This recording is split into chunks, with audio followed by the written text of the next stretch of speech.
ನಮಸ್ತೆ ಸ್ನೇಹಿತರೆ, ಬನ್ನಿ ಇವತ್ತು ಕ್ವಿಕ್ಕಾಗಿ 3 ನಿಮಿಷದಲ್ಲಿ ಮಾಡುವಂತಹ ಟೇಸ್ಟಿ ಸಾಂಬಾರು ಬಿಸಿ ಬಿಸಿ ಅನ್ನಕ್ಕೆ ಈ ತಿಳಿ ಸಾಂಬಾರನ್ನ ರಸಂನ ಯಾವ ರೀತಿ ಮಾಡೋದು ಅಂತ ಹೇಳಿ ಈ ವಿಡಿಯೋದಲ್ಲಿ ತೋರಿಸ್ಕೊಡ್ತಾ ಇದ್ದೀನಿ. ತುಂಬ ಟೇಸ್ಟ್ ಆಗಿರುತ್ತೆ. ಒಮ್ಮೆ ಮಾಡಿದರೆ ಪದೇ ಪದೇ ವಾರಕ್ಕೆ 2 ಸರಿ 3 ಸರಿ ನೀವೇ ಮಾಡಿಕೊಂಡು ಊಟ ಮಾಡ್ತೀರಾ. ಬನ್ನಿ ಹಾಗಿದ್ರೆ ಹೇಗೆ ಮಾಡೋದು ಅಂತ ತೋರಿಸ್ಕೊಡ್ತಾ ಇದ್ದೀನಿ.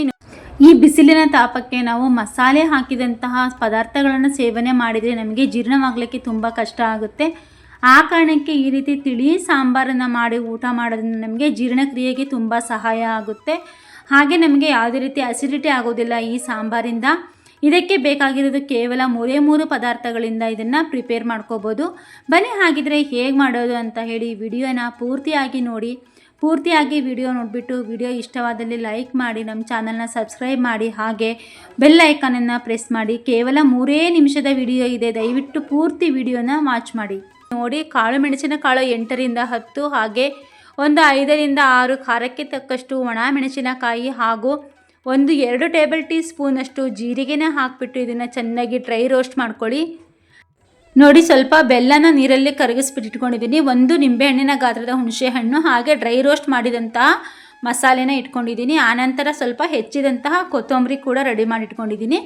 ಇದಿಷ್ಟು ಸಿದ್ಧ ಮಾಡಿ ಇಟ್ಕೊಳ್ಳಿ. ರುಚಿಗೆ ತಕ್ಕಷ್ಟು ಉಪ್ಪು ಹಾಕ್ಕೋಬೇಕಾಗುತ್ತೆ. ಆನಂತರ ನೀವು ಎಲ್ಲ ಡ್ರೈ ರೋಸ್ಟ್ ಮಾಡಿದಂತಹ ಕಾಳು ಮೆಣಸು, ಜೀರಿಗೆ ಹಾಗೂ ಒಣಮೆಣಸಿನಕಾಯಿನ ಈ ರೀತಿ ತರಿಯಾಗಿ ರುಬ್ಬಿ ತೊಗೊಂಡು ಬಂದುಬಿಡಿ. ನಂತರ ನೋಡಿ, ಕರಗಿಸಿದಂತಹ ಬೆಲ್ಲ, ಹುಣಸೆಹಣ್ಣು ಎಲ್ಲ ಹಾಕಿಬಿಟ್ಟು ಸಿದ್ಧ ಮಾಡ್ಕೋಬೇಕು. ನಂತರ ಒಂದು 3 ಟೇಬಲ್ ಟೀ ಸ್ಪೂನಷ್ಟು ಅಥವಾ 4 ಟೇಬಲ್ ಟೀ ಸ್ಪೂನಷ್ಟು ತುಪ್ಪನ ಹಾಕ್ಕೊಂಬಿಡಿ. ತುಪ್ಪ ನೋಡಿ, ಶುದ್ಧವಾದ ನಂದಿನಿ ತುಪ್ಪನ ಯೂಸ್ ಮಾಡ್ತಾಯಿದ್ದೀನಿ. ಇದಕ್ಕೆ ಕುಕ್ಕಿಂಗ್ ಆಯಿಲ್ ಯಾವುದೇ ರೀತಿ ಬೇಡ. ನಾವು ತುಪ್ಪ ಹಾಕಿದ್ರೇ ಇದು ತುಂಬ ರುಚಿಯಾಗಿ ಬರುತ್ತೆ. ಕುಕ್ಕಿಂಗ್ ಆಯಿಲ್ ಯೂಸ್ ಮಾಡೋಕ್ಕಿಂತ ನಾವು ತುಪ್ಪ ಅಡುಗೆಯಲ್ಲಿ ಜಾಸ್ತಿ ಬಳಸೋಣ.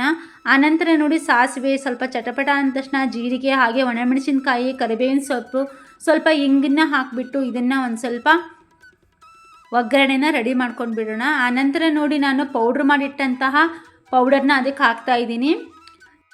ಇದೆಲ್ಲ ಆದಮೇಲೆ ಇದನ್ನು ಕುದಿಸೋಂಥ ಅವಶ್ಯಕತೆ ಇಲ್ಲ. ಇದನ್ನು ಗ್ಯಾಸ್ ಸ್ಟವ್ ಮೇಲಿಂದ ಇಳಿಸ್ಬಿಟ್ಟು ಇದಕ್ಕೆ ಬೆಲ್ಲದ ನೀರು, ಹಾಗೆ ಹುಣಸೆ ಹುಳಿ ಮತ್ತು ರುಚಿಗೆ ತಕ್ಕಷ್ಟು ಉಪ್ಪನ್ನು ಹಾಕಿಬಿಟ್ಟು ಇದನ್ನು ಚೆನ್ನಾಗಿ ಮಿಕ್ಸ್ ಮಾಡ್ಕೋಬೇಕಾಗುತ್ತೆ. ಇದು ನೋಡಿ, ತುಪ್ಪದಲ್ಲೇ ಒಗ್ಗರಣೆ ಹಾಕ್ಕೋಬೇಕು. ಈ ಬಿಸಿಲಿನ ದಾಹಕ್ಕೆ ಈ ರೀತಿ ಸಾಂಬಾರು, ಮಸಾಲೆ ಇಲ್ಲದೆ ಇರೋ ಸಾಂಬಾರು ಮಾಡಿಕೊಂಡು ಸೇವನೆ ಮಾಡೋದ್ರಿಂದ ಆರೋಗ್ಯಕ್ಕೆ ತುಂಬ ಒಳ್ಳೆಯದು. ಇವಾಗ ಈ ಬಿಸಿಲಿನ ದಾಹಕ್ಕೆ ಮಸಾಲೆ ಹಾಕಿದಂತಹ ಅಡುಗೆ ನಮಗೆ ಜೀರ್ಣವಾಗಲಿಕ್ಕೆ ತುಂಬ ಕಷ್ಟ ಆಗುತ್ತೆ. ಆ ಕಾರಣಕ್ಕೆ ಈ ರೀತಿ ಸಿಂಪಲ್ ರೆಸಿಪಿಗಳನ್ನು ಮಾಡಿಕೊಂಡು ಊಟ ಮಾಡೋದ್ರಿಂದ ನಮ್ಮ ಆರೋಗ್ಯನ ನಾವು ತುಂಬ ಚೆನ್ನಾಗಿ ಕಾಪಾಡ್ಕೋಬೋದು. ರುಚಿಗೆ ತಕ್ಕಷ್ಟು ಉಪ್ಪನ್ನು ಹಾಕಿಬಿಟ್ಟು ಇದನ್ನು ನೀಟಾಗಿ ಮಿಕ್ಸ್ ಮಾಡಿ ಕೊತ್ತಂಬರಿ ಹಾಕಿ ಅಲಂಕರಿಸಿದರೆ ನಮಗೆ ರಸಂ ಊಟಕ್ಕೆ ರೆಡಿ ಆಗಿಬಿಡುತ್ತೆ.